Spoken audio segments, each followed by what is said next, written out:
Hello, ladies and gentlemen. Hopefully, you are hearing me clearly. Hopefully, you are seeing me clearly. Hopefully, the slideshow will still be working in a few moments. I don't know what's going on. Anyway, welcome back to the channel if you're on YouTube or if you're listening on podcast. Thank you so very much. The Grand Swiss. It's halfway concluded.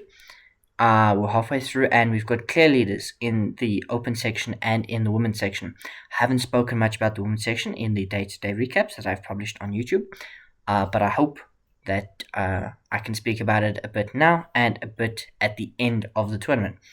It's been a very interesting section. So what I'm going to do, you'll have to apologize for me. I'm going onto my phone, and we're going to go onto the Take app, and we're going to look at it because I've got a few things to talk about. We're midway through. The open section has been incredible. We'll start with the ladies section to give it its due course, but it's been very interesting. So the FIDE Women's Grand Swiss, as soon as I find it, let's go to the schedule. The FIDE Women's Grand Swiss. So here are the current standings. Tied for first place is Katarina Lagno and Vaishali Rameshbabu. Now, Vaishali has not qualified. I don't think Katerina has either. Vaishali is the defending champion of the Grand Swiss in the ladies section. So she's doing a really good job. I mean, 5 out of 11. 5 out of 6, rather, and then 6 games out of the 11 so far. She's had an incredible run. So they are the two front runners. Half a point behind them is GM Stefanova and international master Qi Gyo from China. So the women's section, I don't want to say very much up for grabs. Vaishali and Katerina have been exceptional. And when some of the top boards have really struggled, namely Tanjoni, who is 14th with 3.5 out of her 6, some of the top players have really struggled. Vaishali hasn't, and Katerina Lagno hasn't, so they are firm favourites. We'll see if Stefanova and Quegio can keep up. I don't see anybody beyond those 4 winning the Grand Swiss. Maybe I'll be mistaken, and in 6 days I'll have egg on my face, but I don't think so. So that's all my general thoughts about the FIDE Women's Grand Swiss. Now jumping over to the open section. This is where we have to do some talking. It is led by Parham Magsudlu. Now Parham Magsudlu is on 5 out of 6. The same score as Vaishali and Katerina Lagno. I just find it interesting. We spoke in my preview about some of the top seeds, the Jan Nepomniachtchis, the Arjun Ergaisis, the Pragdananda Rameshbabus. I would love it if Parham qualifies for the candidates. I think he's a fantastic player. But as you might be able to see on screen, if I've tied on what I've got on my phone, notes I've got on my phone, he's 35th in the world. His classical rating is 2692. He's not even 2700 at time of recording. He might cross over it after this phenomenal performance. But it's very interesting. Who are the players behind him? Well, one of them is Abhimanyu Mishra, who I just had a video put out. Well, it was coming out today, but this video is coming out tomorrow, depending on when I finish filming it. It's 11:45 at night. Don't tell anybody. About him, Abhimanyu Mishra, and Edorgmas from Turkey. They've had fantastic tournaments, these two youngsters. So it's a very open field. Parham Magsudlu is on 5 points. There are then 5 players on 4.5. Abhimanyu Mishra, Arjun Ergaisu, who is one of the top seeds by rating. Matthias Blubom. Matthias Blubom is 51st in the world. Abhimanyu Mishra is 133rd in the world. Also is Anish Giri, who's had a couple of good rounds and put him back in contention. He will be looking to capture some glory. So he's 12th in the world, 2700. We don't really need to talk about Anish Giri.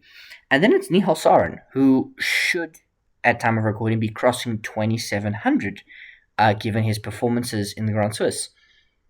So as some of you pointed out in the preview, Grand Swiss is great because the top seeds don't generally perform well. And you can get these real shock factors. Now, last time it happened, in 2023, the Grand Swiss, it was won by Vidit Gujarati with 8.5 points, and then Hikaru got second place with 8 points. If that were to continue, then Parham would need 3.5 out of 5 to win. That should be achievable, given how well he's playing at the moment. But you're looking at second place is up for grabs, and all of these players need it. The only player who doesn't is Gukesh, who we will talk about in a moment, and Praggnanandhaa Rameshbabu. Provided he finishes with a decent tournament, like a 6 out of 11 or a 7 out of 11, he will win the FIDE circuit for 2025 and qualify for the candidates that way. Now, I don't necessarily think Parham is the front runner, despite being in the front at the moment. He could still slip up. These last 5 rounds are going to be some of the most exciting chess that we're going to get all year. Barring the World Cup, I think the most exciting classical chess of this year. Simply because there are so many contenders. Anybody can beat anybody at the moment, but also these guys all have to play each other. It's a Swiss tournament. These guys are going to be paired against each other. Can I see, are the round 7 pairings out? No, not yet. I have the round 6 pairings. I do not have the round 7 pairings as of yet. So we can close that. So it's a very interesting tournament. Now, we need to discuss the first 6 rounds. Gukesh. He started off with a good win. He then had a draw against Erdogmas, which seemed like a surprise at the time, but considering what he's gone on to do in the remaining rounds after that, not a surprise at all. I believe he's playing another Turkish player in round 7. But in rounds 6 and 5, he suffers terrible defeats. In round 5, he was lost in like 12 moves. And in round 6, he makes a devastating blunder in the endgame. And you just sit there and you're like, what's going on? I'm not sure if it's true. I saw Mr. Dodge on Twitter. Gukesh is now the lowest rated world champion since Ding Liren. He's the only world champion since Ding Liren, but it's interesting because I don't think he's going to be top 10 at the end of this tournament. I don't think he's going to be in the world's top 10, which is crazy. What's also crazy is how much of the top 10 players, in inverted commas, even top 20 players, are going to be in the candidates. Magnus Carlsen is not playing. Hikaru Nakamura will most likely get the rating spot. Fabiano Caruana has already qualified. Praggnanandhaa Rameshbabu looks like he's all but certain to qualify. So that's 3 of the top 4. Who else is going to qualify? Parham Maghsoodloo is 35th in the world. He is currently leading the Grand Swiss. If Arjun Erigaisi doesn't get second place or first place, which he could still achieve, we might get 2 players from the Grand Swiss that are not in the world's top 20. And the World Cup, the favourites struggle. It's a very difficult tournament. So you may not get Arjun Erigaisi, Vidit Gujrathi, Vincent Keimer, Jan Nepomniachtchi, Anish Giri, Lavana Ronian. You may not get these top guys, which is crazy. We're going to have a candidates where we've got 3 of the top 4 players in the world and no one else in the top 20. Potentially. We don't know. Obviously, I'm predicting futures that haven't happened yet, but it's crazy. Like, I love the Grand Swiss. This is what makes it such an exciting tournament. But as part of candidates qualification, it's ridiculous. So the candidates needs to be looked at because, like, no disrespect, Parham could win it, and then he could play for the World Championship, and then he could win the World Championship. But he's going to do it, and he's not even 2,700, or he probably will be at the end of this tournament. But it's unbelievable what can happen with this cycle. It's great because anybody can qualify. Anybody can qualify. You know, there's 100-odd players playing in the Grand Swiss. You know, most of the world's top 100 are there. Hans Niemann's having a quiet tournament, but he could still come into the running. He's not too far off. But it's very, very interesting. And the world's top 20, how strong are they really? You know, you watch this and you begin to question. Some of these guys up and coming are really, really, really, really good. So how strong are those top players really? We know how good Magnus is. We know how good Hikaru is. We know how good Fabiano Caruana is. But how good really is the Arjuns, the Pragues, the Gukeshas? Nihal Sarin. He's kicking about. He's not even 2700, and he's one of the forgotten Indian prodigies because he hasn't seemed to have done as much. It's very, very interesting, and it's something to watch. I mean, Gukesh is the youngest world champion ever, and congratulations to him. He won a very grueling candidates match. I believe he qualified through the circuit, which also needs to be looked at. So I don't mean this to only talk about the candidates. The Grand Swiss is great. It's great. Every round is great. I've forgotten to mention, or not forgotten, but it's in my notes now, Divya Deshmukh and Alexandra Goryastrika, two ladies in the open section. They're not lost. They're doing all right. I think Divya's got 2 losses, a win and some draws.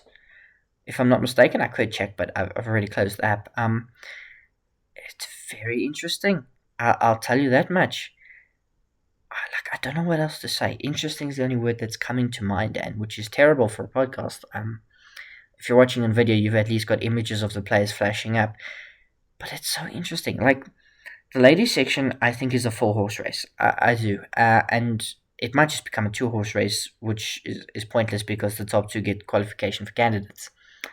Unless Lagna's already qualified. I'm not sure about her, which I should have checked before I came on, but I didn't because it's late. So it's going to be interesting.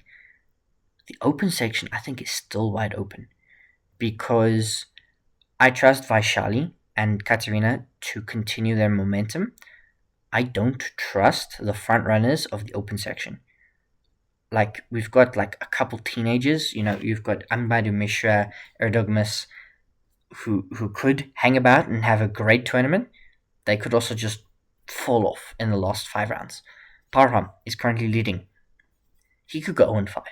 I don't think he will. But if he goes 2.5 out of 5, he makes 5 draws in the remaining 5 rounds, he doesn't win again, it leaves the door wide open. And you could get an Arjun Erigaisi in there. You could get an Anish Giri in there. And those are 2 of the top players. Hans Niemann. What a player needs to do to rise to the top very quickly, they need to put in a series of wins. Now, if they're a bit further back, it's not impossible. You would like to be up front, but remember, the top guys are going to be playing each other. So in the next round, we could get something like Ambaidu Mishra versus Anish Giri, or Erdogmus versus Anish Giri, or Ambaidu Mishra versus Erdogmus. That could be awesome. Parham has to play somebody. He played Vincent Keimer, and I think they made a quick draw in round 6.